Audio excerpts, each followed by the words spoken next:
Hey there, in this quick video I'm going to compare the specs of the Q8 Max and Roborock Q5 Pro and what are the things that you need to know.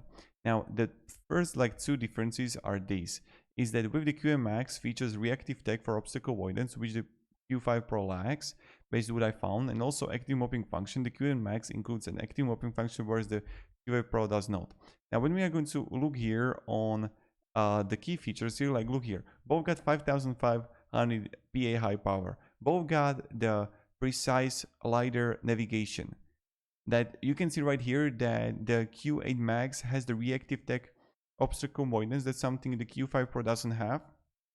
But other than that, both got 770 meters large dustbin, both got working with Alexa, Home, Google, both got the scratch safe wheels and brushes.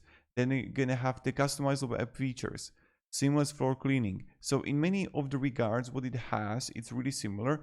Just be aware of these two things, is that the Q8 Max features reactive tech for obstacle avoidance, which the Q5 Pro lacks, and the Q8 Max includes the active mopping function, whereas the Q5 Pro does not.